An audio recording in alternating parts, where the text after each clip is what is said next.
Dalam kuburan ada begitu banyak orang-orang besar yang tidak menjadi besar, orang-orang sukses yang tidak pernah menjadi sukses. Ada begitu banyak desain yang belum sempat dibuat orang dibawa sampai kuburan. Ada begitu banyak produk-produk yang belum sempat dibuat oleh orang-orang hebat, tapi karena kemalasannya mereka bawa masuk ke dalam kuburan. Ada begitu banyak bisnis-bisnis yang belum sempat dibuat oleh orang-orang, tapi karena tidak mau mengembangkan kapasitasnya, mereka bawa masuk ke liang lahat. Ada begitu banyak makanan-makanan yang belum sempat dibuat oleh orang-orang itu. Ada lagu-lagu yang belum sempat diciptakan oleh seseorang. Tapi karena mereka berhenti mencoba yang baru, mereka bawa masuk ke dalam kuburan. Akhirnya potensi selesai. Sampai di sana. Shalom, Bapak dan Ibu sekalian, saudaraku kekasih dalam Tuhan. Senang sekali saya hari ini boleh berjumpa kembali dengan Bapak Ibu sekalian. Tema kita hari ini adalah Expand Your Capacity. Mengembangkan kapasitas diri dengan mengisi dengan kegiatan yang bermanfaat. Kita punya waktu terbatas, harta terbatas, tenaga terbatas. Pakailah semua yang terbatas yang kita miliki untuk mengembangkan diri kita. Mari kita sama-sama lihat di Matius pasal 25. Kita mulai dari ayat ke-15. Seorang diberikan 5 talenta, yang seorang lagi 2, dan yang seorang lain 1. Masing-masing menurut kesanggupannya, lalu ia berangkat. Segera pergilah hamba yang menerima 5 talenta itu. Ia menjalankan uang itu, lalu beroleh laba 5 talenta. Hamba yang menerima 2 talenta itu pun berbuat demikian juga dan berlaba 2 talenta. Tetapi hamba yang menerima 1 talenta itu pergi dan menggali lubang di dalam tanah lalu menjemunyikan uang tuannya. 19. Lama sesudah itu pulanglah tuan hamba-hamba itu lalu mengadakan perhitungan dengan mereka. Talenta melambangkan semua kemampuan, waktu, sumber daya, dan kesempatan untuk melayani Tuhan ketika kita masih ada di bumi ini.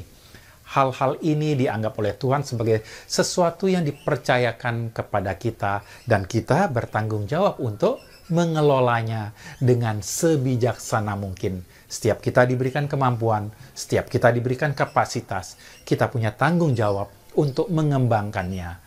Karena akan tiba waktunya di mana Tuhan akan mengadakan perhitungan dengan kita. Isilah waktu untuk mengembangkan kapasitas. Sebab perbedaan antara hamba yang mengembangkan kapasitas dengan hamba yang tidak mengembangkan kapasitas itu. Hamba yang mengembangkan kapasitas, dia meluangkan waktunya, mengisi waktunya untuk mengembangkan diri. Memanfaatkan waktunya untuk bisa memperbesar kapasitas. Sedangkan hamba yang tidak mengembangkan kapasitasnya tetap bermalas-malasan.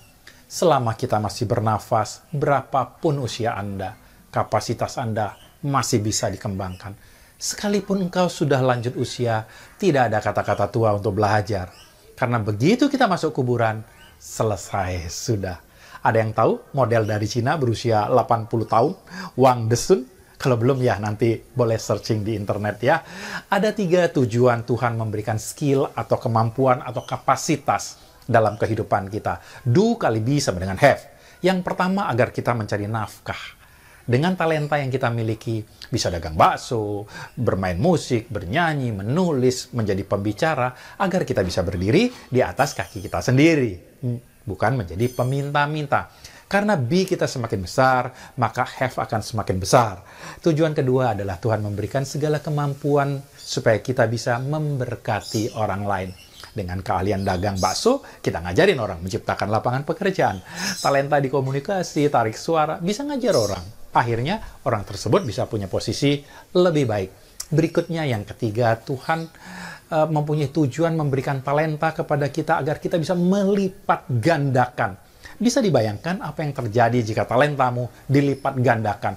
Nafkahmu akan semakin besar. Engkau akan bisa menjadi berkat buat lebih banyak orang. Kita bisa bertanggung jawab dengan Tuhan. Ketika Tuhan panggil kita, kita sudah melipat gandakannya. Hidup itu harus punya nilai tambah, dikombinasikan dengan faktor kali. Jadinya dahsyat. Kalau Anda lahir miskin, itu bukan kesalahan Anda. Tetapi kalau Anda mati miskin, itu kesalahan Anda. Itu pilihan Anda. Kita nggak bisa memilih lahir di keluarga berada atau keluarga tidak berada.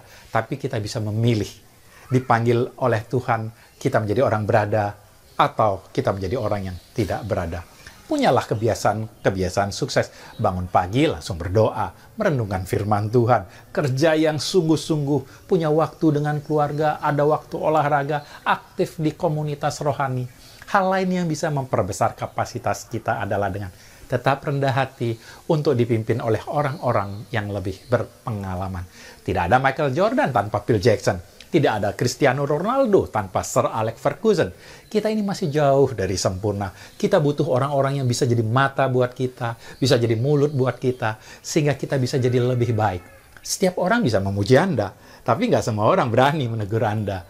Jadi kita perlu memberi nilai tambah kepada mereka yang berani menegur kita. Kenapa seorang olahragawan berani membayar mahal pelatih, padahal pelatih itu tugasnya mengoreksi, menegur. Ya, pelatih dibayar untuk menjadi penglihatan dari blank spot para pemain, untuk bisa melihat yang tidak bisa dilihat, untuk melihat kekurangan.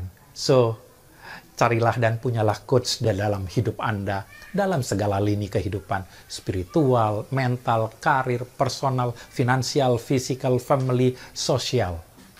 Perlengkapilah diri Anda. Mari kita berdoa. Terima kasih ya Tuhan. Firman-Mu telah menginspirasi kami untuk belajar tidak berkesudahan. Dan kami percaya Engkau akan membuka jalan, mengirim orang-orang yang bisa menyegarkan, memberdayakan, menyempurnakan, mendorong kami untuk lebih maju dalam kesehatan kami, dalam pekerjaan kami, maupun masa depan kami. Di dalam nama Tuhan Yesus kami telah berdoa dan mengucap syukur. Haleluya. Amin.